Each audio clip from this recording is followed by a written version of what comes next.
Tasawuf itu apa sih? Tasawuf itu artinya bening, beningnya hati. Tasfiyatul qulub, ini namanya tasawuf. Orang yang mengamalkan ilmu tasawuf berarti membeningkan ilmu hati. Tasawuf itu kelakuannya hati, kayak diajari syukur, diajari tawadhu, diajari sabar, diajari zikir, banyak ingat Allah, namanya tasawuf. Diajari mengurangi makan, mengurangi tidur, namanya tasawuf. Segala ilmu untuk membeningkan hati namanya tasawuf.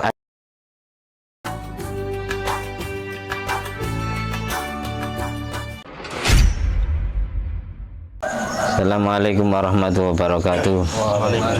Alhamdulillahirabbil alamin alladzi bi ni'mati tatimmus sholihat wa bi dzikri sulahai tatanazzalu rahmat wal barakat wassalatu wassalam ala sayyidis sadat sayyidina maulana Muhammadin qutbil qadat wa ala alihi wa ashabi al-anjumiz zahirat amma ba'du. Rabbi shrah li sadri wa yassir li amri wa hlul 'uqdatam min lisani yafqahu qawli.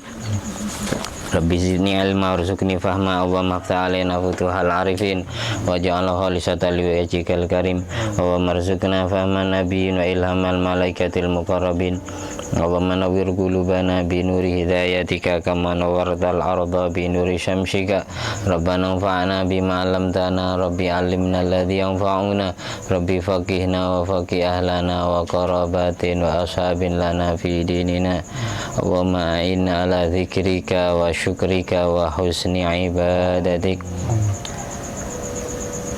Allahumma inna na'udzubika min ilmin la yanfa' wa qalbin la yakhsha wa amalin la yurfa' wa du'ain la yusma' Wassallallahu ala sayyidina Muhammadin nabiyil ummi wasallam alhamdulillahi rabbil alamin. Al-Fatihah. A'udzubillahi minasyaitonir rajim. Bismillahirrahmanirrahim. Alhamdulillahi rabbil alamin arrahmanir rahim maliki yaumiddin. Iyyaka na'budu wa iyyaka nasta'in ihdinas siratal mustaqim. Siratal ladzina an'amta 'alaihim ghairil maghdubi 'alaihim waladdallin. Amin. Ibadallah rijalallah aghisuna li ajlillah. Hasanallah bi fadlillah wa ya aghdaba ya anjaba ya sadat wa ya ahbab antum ya ulil albab ta'ala wansuru lillah sa'alnakum yanakum wa fi amrin qasadnakum wa syudu azmakum lillah fa ya rabbi bisadati tahaqqaq li isyarati wa yasfu waqtuna lillah bi kashfil hujbi an aini wa raf'il baini min baini wal aini bi nuril wajhi ya Allah alal kafi salatullah bimuhyiddin khalisna minal balwa ya Allah salatullahi maulana ala man bil huda jana wa man bil haqi aulana syafi'il khalqi indallahi khamsatun il hatima al mustafa wal murtada wa banahuma wal fatima at-tahiyatul mubarakatuh salawatu thayyibatu lillah. Assalamu alayka ayyuhan nabiy wa rahmatullahi wa barakatuh. Assalamu alayna wa ala ibadillahi sholihin. Asyhadu an la ilaha illallah wa muhammadar rasulullah. Allahumma salli ala sayyidina Muhammad wa ala ali sayyidina Muhammad amma sallaita ala sayyidina Ibrahim wa ala ali sayyidina Ibrahim wa barik ala sayyidina Muhammad wa ala ali sayyidina Muhammad amma barakta ala sayyidina Ibrahim wa ala ali sayyidina Ibrahim fil alamin innaka Hamidum Majid. Bismillahirrahmanirrahim. Bab zikru ba'dil kutub, menerangkan sebagian beberapa karya kitab ulama salaf. Kemarin pengajian kemarin ditutup cerita Syekh Muhyiddin bin Arabi atau Ibnu Arabi yang mengaku pada saat beliau naik perahu tiba-tiba ombaknya kenceng, perahunya mau jomblang, mau tenggelam, beliau terus lautan beliau marahi. Ibnu Arabi memarahi lautan, wahai laut, diamlah kamu, jangan kencang-kencang ombaknya, karena di atas kamu ada lautan ilmu. Dari ucapan beliau, di atas kamu ada lautan ilmu, menandakan beliau bangga, beliau punya sifat ujub, beliau kiber, beliau sombong tanpa beliau sadari. Sehingga Allah mengutus ikan yang sangat aneh keluar, binatang yang aneh keluar dari dalam laut. Binatang itu bisa bicara selayak manusia, Terus binatang itu bilang gini, qad sami'na qaulaka, sungguh aku sudah mendengar ucapanmu. Sekarang kalau memang panjenengan ngaku sebagai orang alim, saya ingin memberikan soal ilmu. Yaitu soalnya ketika ada seorang suami punya istri, suaminya lalu dikutuk jadi batu atau dikutuk jadi binatang, kayak umat-umat Nabi terdahulu, kayak di Indonesia dulu maling kundang jadi batu, atau kalau kisah dulu itu ada umatnya Nabi Isa dikutuk jadi babi, umatnya Nabi Musa karena melanggar cari ikan di hari Sabtu yang seharusnya difokuskan ibadah kepada Allah, tapi mereka itu melanggar sehingga dikutuk jadi kera, kunu kirodatan khosiin. Kalau umatnya Nabi Isa ada yang jadi kera, ada yang jadi babi, dan ada yang jadi anjing. Kemudian karena ditanya pertanyaan kayak gitu, terus status istrinya wanita itu kan tertelak karena suaminya sudah bukan jadi manusia. Secara tidak langsung berarti istrinya sudah tercerai. Kalau memang dikutuk jadi batu berarti tercerai, sama seperti orang yang sudah meninggal dunia, yaitu iddahnya salah satu quru. Wal mutallaqat yatarabbasna bi anfusinna salasata quru. Kalau di Al-Qur'an 3 sucian. 3 sucian kalau dicerai suci, haid, suci lagi, haid, suci lagi, haid, baru masuk ke haid ini. Ketika dapat 3 sucian boleh nikah lagi istrinya. Itu namanya iddah, sama seperti iddahnya orang yang hidup. Kalau dikutuknya jadi batu berarti statusnya suami. Kalau dikutuk jadi binatang, statusnya suami ini kayak menceraikan istrinya secara hidup. Berarti istrinya iddahnya 3 sucian. Tapi kalau dikutuk jadi batu, berarti statusnya suami itu sama seperti orang mati. Iddahnya kayak wanita ditinggal mati suaminya, yaitu arba'ata asyurin wa asyra, 4 bulan 10 hari. Tapi sayang, Syekh Ibnul Arabi tidak tahu jawabannya. Iddah gimana yang dilakukan oleh seorang istri ketika suaminya dikutuk menjadi binatang atau dikutuk jadi batu? Beliau tidak tahu jawabannya. Ya sudah, kalau katanya binatang laut itu, kalau jenengan tidak tahu jawabannya, saya jawab, dan jenengan akui saya menjadi gurunya panjenengan. Taj'aluni syaikhatan laka wa ana u'allimukal jawab. Nanti saya ajari jawabannya. Ya sudah, saya akui kamu jadi guruku, katanya Syekh Ibnu Arabi, asalkan kamu tahu jawabannya. Itu jawabannya ikan itu ternyata in musikho hayawanan iktadat iddatal ahya. Kalau memang suaminya dikutuk jadi binatang, maka istrinya melakoni iddah sama seperti suami menceraikan istri pada saat hidup, yaitu 3 sucian. Tapi kalau dikutuk jamadan jadi benda padat, benda mati kayak batu, maka istrinya melakukan iddah sama seperti iddahnya ditinggal mati oleh suami 4 bulan 10 hari.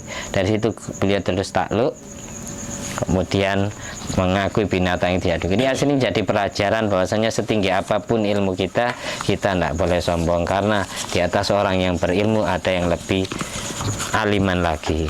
Terus ada yang terlupakan, ini sangat penting. Seorang istri yang tertelak, yang dicerai oleh suaminya, cerai pertama, cerai 1 kali, kemudian rujuk balik, iddahnya belum habis ya. Cerai kedua, kemudian iddahnya belum habis 3 sucian, suaminya rujuk, ini tidak usah akad ya. Statusnya talak 1, talak 2, ini namanya rojaiyah, wanita yang sifatnya masih status istri. Jadi kapan suaminya ingin rujuk, silakan langsung rujuk tanpa perlu akad lagi, asalkan iddahnya belum habis. Wanita yang ditalak 1 kali oleh suaminya atau ditalak 2 kali oleh suaminya, ini iddahnya 3 sucian. Kalau dicerai pas haid, maka suci, haid, suci, haid, suci, haid. Masuk haid yang enggak ini boleh nikah lagi istrinya. Ini namanya 3 sucian. Kalau dicerai pas pada saat istrinya suci, suci, haid, suci, haid, suci, haid. Nah, masuk haid yang urutan ke-6 ini. Jadi lebih lama masa penantiannya ketika dicerai pas haid. Makanya mencerai istri pada saat istrinya haid ini hukumnya haram, namanya tolak bid'ah kalau di fikih. Haram hukumnya karena masa penantiannya lama. Jadi secara tidak langsung litadharruriha, istri mendapatkan mudarat, menunggu boleh nikah lagi nunggu selesainya masa iddah yang sangat lama. Makanya hukumnya haram. Kalau istrinya pada saat hamil, maka iddahnya bukan pakai 3 sucian atau iddahnya bukan pakai 4 bulan 10 hari bagi orang yang ditinggal mati suaminya, tapi iddahnya sampai wad'il hamli, melahirkan anak. Ada istri dicerai 1 kali atau 2 kali oleh suaminya. Selagi iddahnya belum habis, suaminya pingin balik ke istri, ini tidak usah akad lagi, cukup saya pingin balik ke kamu, cukup sah. Namanya rojaah, namanya rujuk. Ketika iddahnya tolak 1, tolak 2, ini sudah habis, sudah dapat 3 sucian. Kalau suaminya ingin kembali kepada istri, tidak bisa langsung kembali.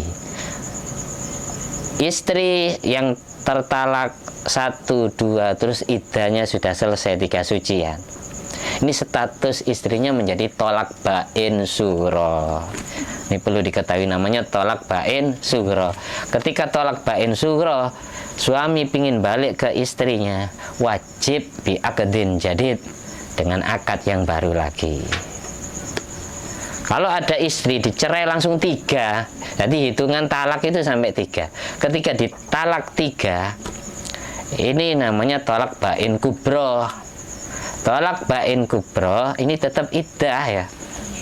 Iddahnya 3 sucian. Kenapa kok tetap iddah? Untuk bolehnya dia nikah lagi masa penantian. Nah, tolak bain kubro itu ketika suami ingin balik ke istrinya, maka tidak bisa langsung balik dengan akad yang baru. Wajib ada muhalil, orang yang menengah-nengahi. In tallaqaha fala tahillu lahu hatta tankiha zaujan ghaira. Itu kalau di Al-Qur'an. Ketika sudah ditolak 3, namanya to'at bain. Suami boleh balik ke istri, maka istrinya harus nikah dengan pria lain dulu. Setelah ditelak oleh pria yang kedua, melakukan iddah dari pria yang kedua, setelah itu boleh nikah lagi dengan suami pertama. Ngerti ya? Pria yang pertama. Ini namanya muhalil, wajib hukumnya. Kalau bain sugro cukup akad yang baru. Kalau bain kubro tolak 3 itu wajib pakai muhalil. Kalau di hadis itu hatta tazuki usailatahu wa yazuqa usailataki, sampai kamu mencicipi madunya suami kedua dan suami kedua mencicipi madumu. Maksudnya sampai hubungan intim. Nggak bisa cukup akad tok, wajib bersetubuh. Ya, statusnya suami muhalil ini. Tapi istida'u muhalil itu haram.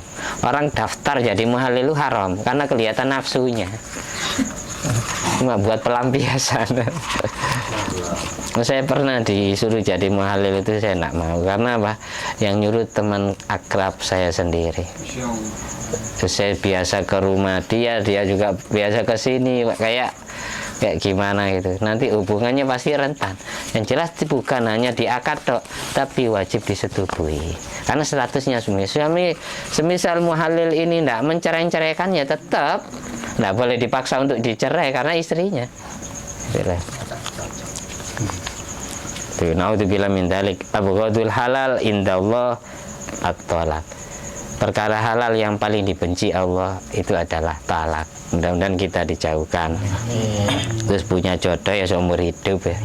Nah, talak ya. Seperti itu. Jelas ya, karena ini fikih. Kemarin tidak saya sampaikan, ini sangat penting. Nah, banyak orang tidak paham bain sugro itu, banyak tidak paham masalahnya gitu. Makanya saya sampaikan. Dzikru ba'dil kutub menyebutkan kalau suaminya gimana. Kalau suaminya tidak wajib melakukan iddah, ada sebagian penceramah itu dikira yang melakukan iddah itu suaminya itu semisal ditinggal mati istrinya boleh langsung nikah lagi, tidak usah ngelakoni iddah. 4 bulan 10 hari tidak usah langsung nikah gitu. Zikru ba'dil kutub, menyebutkan sebagian kitab. Qala Sayyidina Imam Idris bin Umar Al-Habsyi radhiyallahu anhu, al-ummahatus sittu fit tasawuf sittatu kitab. Ibunya kitab tasawuf itu ada 6 kitab. Yang pertama kitab Ihya, yang kedua kitab Minhajul Abidin, dan ketiga Arba'in al-Asli. Kitab Arba'in al-Asli itu semuanya 3 kitab karya Imam Abu Hamid Al-Ghazali. Tasawuf itu apa sih? Tasawuf itu artinya bening, beningnya hati. Tasfiyatul qulub, ini namanya tasawuf. Orang yang mengamalkan ilmu tasawuf berarti membeningkan ilmu hati. Tasawuf itu kelakuannya hati, kayak diajari syukur, diajari tawadhu, diajari sabar, diajari zikir, banyak ingat Allah, namanya tasawuf. Diajari mengurangi makan, mengurangi tidur, ini namanya tasawuf. Segala ilmu untuk membeningkan hati namanya tasawuf. Ada yang bilang kata-kata tasawuf diambil dari bahasa suf. Suf itu artinya bulu domba, kain wol itu, bulu domba. Karena atribut orang sufistik zaman dahulu, sufia itu pakai pakaian wol, kain wol gitu. Ada yang bilang seperti itu. Imam Ghazali ini termasuk madhabnya tasawuf. Imam Ghazali fikih ada madhabnya, kita madhab Syafi'i, ada Hambali, ada Hanafi, ada Maliki. Tasawuf itu juga ada madhabnya, madhabnya Abu Hamid Al-Ghazali dan madhabnya Imam Junaid Al-Baghdadi, keponakannya Syekh Sakoti kemarin. Imam Abu Hamid Al-Ghazali itu di awal kitab di awal kitab Nashul Ibad ada kisah beliau. Ternyata beliau angkat derajatnya gara-gara ketika ngarang kitab pernah ada seekor lalat menghinggap di tinta yang mau dipakai nulis kitab. Gara-gara ngasih minum tinta mangsi kepada lalat itu, dosanya Imam Ghazali Allah ampuni, derajatnya Allah angkat. Itu dalam rentetan hadis, ar-rahimun yarhamuhumur rahman, irhamu man fil ardi yarhamkum man fis sama. Orang-orang yang penyayang itu disayang oleh Allah, maka sayangi makhluk Allah yang ada di bumi, maka makhluk Allah yang ada di langit akan sayang kepadamu. Yaitu yang dimaksud malaikat-malaikatnya, itu yang mendoakan. Imam Ghazali gara-gara sayang ke lalat ya, akhirnya Allah ampuni. Risalatul Qusairi, Imam Qusairi yang ke-4 ya. Yang ke-5 Awarifus Syahrawardi. Yang ke-5 kitab Awarifus Syahrawardi. Yang ke-6 kitab Al-Qud karya Abi Thalib Al-Makki. Langsung kita percepat. Innal Habib Abdullah Al-Haddad yaqul, qiraatul minhaj fil fiqhi wal ihya fit tasawuf wal baghawi fit tafsir wal lumha fil i'rab wa kutub Ibn Hisham mimma yahsulu bi qiraatihal futuhu wa tataraqqa bihar ruhu. Diterangkan makalah Habib Abdullah bin Alwi bin Muhammad Al-Haddad, pengarang wiritan rotib Haddad ya, yang biasanya habis maghrib dibaca setiap musola, setiap masjid kan baca rotibul Haddad ya. Ini beliau mengatakan, pengarangnya mengatakan gini, Habib Abdullah bin Al-Haddad ini mulai bayi sudah buta, karena pada saat bayi matanya beliau kena penyakit cacar, air cacarnya masuk ke mata, sehingga ketika dewasa beliau buta, matanya tidak pernah dipakai melihat maksiat. Makanya Allah jaga matanya. Tapi anehnya beliau ini kalau mau baca Al-Quran itu bisa lihat, kayak karomahnya Syekh Abu Muawiyah, sebagaimana cerita yang dulu. Setiap buka Quran bisa ngelihat, Quran ditutup buta lagi. Setiap mau baca Al-Quran bisa ngelihat. Itu anehnya gitu, karena Al-Quran cemburu kalau mata beliau dipakai melihat selain Al-Quran. Itu dalam sirnya seperti itu. Beliau mengatakan membaca kitab Minhajut Talibin. Kalau kata-kata al-minhaj di dalam fikih yang dimaksud Minhajut Talibin. Kalau al-minhaj di dalam kitab tasawuf itu Minhajul Abidin, itu bedanya. Kitab Minhaj ini banyak syarahnya. Saya yang punya itu kitab Nihayatul Muhtad 8 juz karya Imam Syamsuddin Ramli. Terus Bujairami, terus apa kitab apa itu satunya, karya Muhammad Khatib Asyarbini, Tufatul Mutab Ibnu Hajar Al-Haytami. Satunya karya Syekh Khatib Asyarbini, apa syarahnya kitab Minhajut Thalibin, karya Syekh Muhammad Khatib Asyarbini. Bujairami ala Khatib hasianya Iqna. Saya punya 2 bola syarahnya ini. Dan Ibnu Hajar Al-Haytami mensarai kitab Minhajut Thalibin menjadi 4 juz. Imam Sarwani menhasyiai Tufatul Muhtad jadi 7 juz ya. 10 juz Hasyiatus Sarwani namanya. Yang terkenal yang populer itu Nihayatul Muhtad sama satunya karya Syekh Khatib Asyarbini, kitab Munil Muhtad. Itu saya punya itu 5 juz Munil Muhtad. Pokok 3 ini dari semua syarahnya kitab Minhajut Thalibin, kitab yang paling barokah dan populer itu ada 3. Yang pertama kitab Nihayatul Muhtad karya Imam Syamsuddin Ar-Ramli. Yang kedua kitab Tufatul Muhtad karya Ibnu Hajar Al-Haytami. Yang ketiga itu kitab Munil Muhtad karya Syekh Khatib Asyarbini. Beliau wali-wali semua. Ibnu Hajar itu kalau malam hari sholawatnya ke Nabi 20.000, malam 20.000, siangnya 20.000 sholawatnya ke Nabi Muhammad. Kitab-kitab barokah. Membaca tok ini meskipun tidak paham, membaca kitab Minhajut Thalibin yang menerangkan fikih dan membaca kitab Ihya Ulumuddin yang menerangkan kitab tasawuf. Minhajut Thalibin karya siapa? Imam Nawawi. Imam Nawawi ini seumur hidup belum pernah nikah, Syekh Syarafuddin An-Nawawi. Karena setiap mau menikah beliau mimpi bidadari surga, nangis semua cemburu.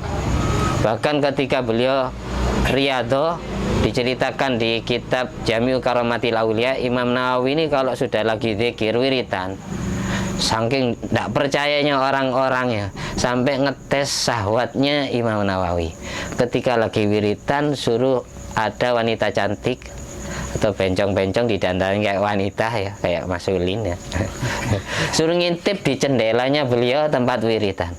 Semua orang yang godai nafsu syahwatnya Imam Nawawi, wajahnya itu langsung tidak berdaging, langsung rontok dagingnya, langsung tengkorak. Dari saking orang itu tidak percaya, kok kuat nahan nafsu. Seumur hidup Imam Nawawi itu tidak pernah nikah. Kok kuat, dites ya. Jadi banyak wanita-wanita cantik godain beliau ketika wiritan itu tiba-tiba ada di depan. Itu setelah itu dagingnya langsung rontok, kualat gitu. Memang betul-betul beliau itu tidak mau menikah dengan manusia. Apakah di sini ada yang mau niru, Mas Adari? Imam Nawawi. Makanya baca kitab karangan beliau barokah, orangnya tidak sembarangan. Ada Hizib Nawawi, ada Minhajut Thalibin. Itu kitab Ihya Ulumuddin. Terus yang ketiga yang berkenaan dengan tafsir adalah karya Imam Baghawi. Imam Baghawi punya karya tafsir, ini 10 juz tafsir Baghawi. Ada keunikan di tafsir Baghawi yang pernah saya baca itu di tafsiran ayat la khalqus samawati wal ardi afdalu min khalqin nas. Itu semua tafsir Ibnu Katsir, Sawi semuanya mengartikan nas itu manusia. Tapi kalau Imam Baghawi mentafsirkan An-Nas itu Dajjal. Kan banyak orang yang bertanya, kenapa kok Dajjal ini tidak disebutkan di dalam Al-Quran, padahal ini makhluk termasuk tanda-tanda besar akhir zaman. Di Al-Quran 30 juz tidak diterangkan. Kan ya kan? Ya Jud ada kan, tanda-tanda besar akhir zaman. Gempa bumi ada, Dukhon ada di Al-Quran. Kok Dajjal tidak disebutkan? Ada yang jawab gini ulama, ngapain nyebutkan Dajjal? Cukup menyebutkan antonimnya. Musuh bebuyutannya siapa? Nabi Isa Al-Masih. Di Al-Quran diterangkan Nabi Isa Al-Masih itu akan turun ke bumi. Untuk apa turunnya? Didukung hadis-hadis bahwasanya turunnya Nabi Isa Al-Masih untuk membunuh Dajjal. Kalau sudah Nabi Isa disebutkan, ngapain nyebutkan Dajjalnya? Terkesan kayak anak menyebutkan nama itu. Tapi Imam Baghawi ya, mentafsirkan Anas dalam ayat la khalqus samawati wal ardi afdalu min khalqin nas, ditafsiri Dajjal. Allah menciptakan seluruh isinya langit dan bumi itu lebih utama daripada menciptakan segelintir manusia. Jadi maksud itu Dajjal, katanya Imam Baghawi. Baca kitab Lumhah tentang tentang i'rab, nahwu, shorob ya. Wa kutubi Hisam, dan semua karya Ibnu Hisam karyanya bukan tentang i'rab saja. Lumha karya Ibnu Hisam, dan banyak kitab tasawuf karya Ibnu Hisam itu banyak. Membaca kitab yang barusan disebut itu mimma yahsulu bi qira'atil futuh. Dengan dibaca dapat menghasilkan futuh, terbukanya hati. Bisa gampang paham ke ilmu, gampang hafal ke ilmu, itu namanya futuh. Watatarokko, biar ruh, ketik dengan membacanya ruh, jiwa raga bisa terangkat ke langit. Yurwa Syekh Kutub Abdurrahman As-Sagaf annahu kana yaqul man lam yaqra al-muhadzab lam ya'rif arafa ya'rifu ya. Lam ya'rif qawaidal madhab. Katanya Habib Abdurrahman As-Sagaf, barang siapa yang tidak membaca kitab Muhadzab karya Abu Ishaq As-Syirazi. Abu Ishaq nama aslinya Ibrahim bin Husain bin Yusuf As-Syirazi. Saya punya kitab Muhadzab. Barang siapa yang tidak pernah baca kitab Muhadzab, berarti dia masih belum kenal kaidah-kaidah dasar mazhab Syafi'i, menerangkan mazhab fikih Syafi'i. Wa man lam yaqra tanbih, ya. Barang siapa yang tidak membaca kitab tanbih, kitab apa? Tanbih apa? Ada yang tahu nggak tanbih yang dimaksud ini? Tanbih yang di sini bukan tanbihul ghafilin, bukan tanbihul mutarin, tapi kitab at-tanbih, namanya kitab tanbih. Juga nerangkan fikih karya Abu Ishaq As-Syirazi, sama. Barang siapa yang tidak pernah baca kitab Muhadzab, berarti dia tidak kenal kaidah-kaidah dasar mazhab Syafi'i. Barang siapa yang tidak pernah baca kitab Tanbih karya Abu Ishaq As-Syirazi, falaisa binabihin. Ini bukan hak dhamir ini. Falaisa binabihin tanwin. Berarti dia bukan orang cerdas, bukan orang cendekiawan. Tidak pantas jadi pengingat, penasehat gitu. Wa malam yutoli al-ihya, barang siapa yang tidak mau mutola'ah kitab Ihya Ulumuddin karya Imam Ghazali, fama fihi haya, dia tidak punya rasa malu. Wa man la lahu wirdun fahuwa kirdun, barang siapa yang tidak punya wiritan, setiap harinya tidak punya wiritan, maka dia tak ubahnya seperti kirdun. Apa kirdun? Kirdun berewok. Apa kirdun? Kera. Itu nang brewok ya, Pak? Iya kan ya, brewok. Bahwa gitu, orang yang tidak punya wiritan berarti dia tak ubahnya seperti monyet, seperti kera. Kenapa kok sampai segitunya kitab Muhadzab, kitab Tanbih ini sampai dikatakan seperti itu? Karena si Abu Ishaq As-Syirazi ini, beliau itu habis ngarang kitab Muhadzab, habis ngarang kitab Tanbih, langsung mimpi ketemu Rasulullah SAW. Dalam mimpinya Rasulullah disampaikan sama beliau, Nabi, saya ngarang kitab yang menerangkan tentang syariatmu. Ya sudah, bacakan ke saya. Dalam mimpinya ini dibaca sampai hatam, dari awal sampai akhir, Muhadzab dan kitab At-Tanbih. Setelah itu Rasulullah, hadhihi syariati, inilah syariatku. Makanya banyak ulama dulu habis baca kitab Muhadzab langsung tawasul dengan kitabnya, tawasul dengan musannif pengarang kitabnya, lalu doa agar hajatnya cepat kabul. Itu bisa dibuat tawasul. Abu Ishaq As-Syirazi ini kan di dalam kitab Tanbih saja itu ada 12.000 masalah ilmu. Ada 12.000 masalah ilmu, 12 bab, 12.000 masalah ilmu. Satu masalah ilmunya beliau selalu wudhu dan sholat 2 rakaat. Berarti kalau 12.000, berapa sholat yang beliau kerjakan? Nggak kayak kita baca kitab nggak punya wudhu, ngaji nggak wudhu dulu, nggak sholat dulu. Kalau Abu Ishaq Asy'ari bukan sembarangan. Beliau mau nulis kitab masih wudhu dulu. Mau nulis satu masalah ilmu wudhu dulu dan sholat 2 rakaat baru nulis kitab. Selesai wudhu lagi, sholat, lalu nulis kitab lagi sampai hatam kitab muhadzab, sampai hatam kitab tambih. Seperti itu, makanya barokahnya besar.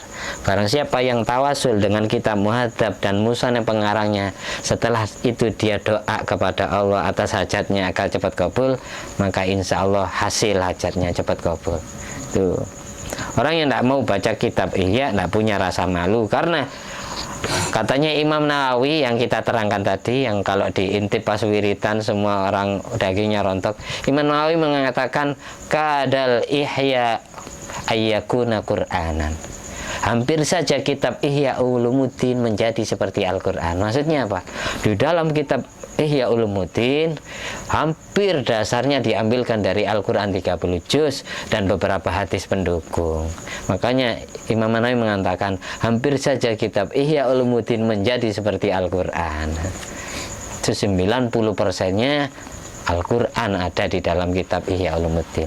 Kalau seandainya Imam Ghazali itu nabi, maka mukjizatnya Ihya. Itu hampir semua dasar Ihya itu dari Al-Quran, yang jarang dijumpai oleh ulama tasawuf. Imam Ghazali mengatakan waman lalahu wirdun fahuwa kirdun. Barang siapa yang tidak punya wiridan, maka ibarat seperti monyet kera. Wirid ini jangan dipahami bacaan. Kalau bahasa kita kan wirid itu khusus bacaan. Wirid itu kulluma wadhabahun nas, setiap sesuatu minal ibadat wal wadhaif, segala sesuatu, segala wadifah, segala ibadah yang dikerjakan setiap hari jadi rutinitas, yang didawamin, yang diistiqomah, ini namanya wirid. Kalau dibaca wirdun, itu namanya ibadah yang diistiqomah setiap hari. Kalau dibaca wurdun, nur ma'rifat yang masuk ke dalam hati, habis ibadah itu namanya wurdun. Kalau di harokati kasau wirdun, yang dimaksud aktivitas ibadahnya. Kalau wurdun itu nur cahaya ma'rifat yang masuk ke dalam hati karena berasal dari ibadah yang dikerjakan. Wirid ini makanya di akhir Fathul Mu'in I'anatul Thalibin juz 1, orang manfaata min muaqqatin yustahabbul qada'u ma fata alai. Orang yang meninggalkan wiritan yang sudah diwaktui, baik wiritan itu berupa wiritan kana sholat awero sholat, baik wiritannya berupa sholat maupun selain sholat, maka sunat diqodoi. Jadi kita punya istiqomah setiap hari sholat duha pagi, berarti kita punya wiritan sholat duha. Orang malam hari setiap hari sholat tahajud, setiap hari sholat witir, berarti punya wiritan witir. Jadi dimaksud wirid di kitab dalam bahasa Arab adalah semua ibadah yang kita istiqomahkan, yang kita kerjakan tiap hari, itu namanya wiridan. Baik berupa sholat maupun yang selain sholat. Yang selain sholat, contohnya kita istiqomah tiap hari, pagi, malam, baca istighfar 100, sholawatnya 100, zikir la ilaha illallahnya 100, nah, juga masuk wirid. Wirid yang berupa zikir bacaan. Ada wirid yang berupa sholat, ada wirid yang tidak berupa sholat, intinya gitu. Jadi manusia itu harus punya wirid, karena kalau tidak punya wiridan, tidak punya istiqomah ibadah, dia tak ubahnya seperti kera. Karena satu-satunya binatang yang mirip manusia posturnya hanya di kulit saja yang beda. Kalau manusia kulitnya kelihatan, kalau monyet itu kulitnya tertutup oleh bulu. Tapi kalau hidung, mata, wajah, tangan, kaki, kelamin sama semua. Payudaranya sama, yang perempuan ya montok gitu. Yang laki-laki ya tepesan itu. Satu-satunya binatang yang mirip manusia cuma kera. Makanya umatnya Nabi Musa yang melanggar mencari ikan di hari Sabtu dikutuk jadi kera. Bisa jadi kera itu aslinya manusia. Kunu kirodatan khasiin, fakulna lahum kunu kirodatan khasiin. Untuk apa kita punya aktivitas ibadah wirid itu? Ya untuk membeningkan hati. Paling tidak biar buat pengeremnya lah. Kita setiap malam Senin baca Maulid Simtuduror, baca sholawat, berarti wiritan kita itu. Punya wiritan itu. Indah itu setiap hari kita itu baca istighfar 100, sholawatnya 100, la ilaha illallahnya 100. Ditutup Al-Fatihah, ayat kursi, Al-Ikhlas, Al-Falak, An-Nas 1 kalian cukup. Ini kita kerjakan pagi sore. Pagi malam ya, habis subuh atau habis maghrib ya. Ini dikerjakan seperti cukup, nggak usah banyak-banyak. Buat syarat, kenapa kok istighfar? Biar hati kita bening. Kenapa kok sholawat? Biar hati kita ada nur Nabi Muhammad. Kenapa zikir la ilaha illallah? Biar iman kita semakin hidup. Jaddidu imanakum aksiru min qauli la ilaha illallah. Perbarui imanmu dengan banyak zikir la ilaha illallah. Paling tidak tiap hari itu istighfar, sholawat, la ilaha illallah. Terus disertai baca Al-Quran meskipun tiap hari 1 lembar. Atau baca Yasin, cukup. Mudah-mudahan kita barokahnya wali-wali yang kita ceritakan tadi, kita bisa istiqomah menjalankan wirid-wirid yang kita kerjakan seumur hidup. Lati niat wala kuniyatin sholihah wala kulli man wa salafu sholih bi nabil musawwal mujadaba Muhammadin sallallahu alaihi wasallam. Amin. Bisir asraril Fatihah. A'udzubillahi minasyaitonir rajim. Bismillahirrahmanirrahim. Alhamdulillahirabbil alamin arrahmanir rahim maliki yaumiddin. Iyyaka na'budu wa iyyaka nasta'in ihdinas siratal mustaqim siratal ladzina an'amta 'alaihim ghairil maghdubi 'alaihim waladdallin. Amin. Allahumma sholli ala sayyidina Muhammad wa ala ali sayyidina Muhammad. Alhamdulillah alladzi at'amani hadzal ilma wa razaqani min ghairi haulin minni wala quwwatin. Allahumma sholli ala sayyidina Muhammad wa ala ali sayyidina Muhammad bi fadli subhana rabbika rabbil izzati amma yasifun wa salamun alal mursalin walhamdulillahi rabbil alamin bi fadli subhanaka Allahumma wa bihamdika asyhadu an la ilaha illa anta astaghfiruka wa atubu ilaik. Wassalamualaikum warahmatullahi wabarakatuh.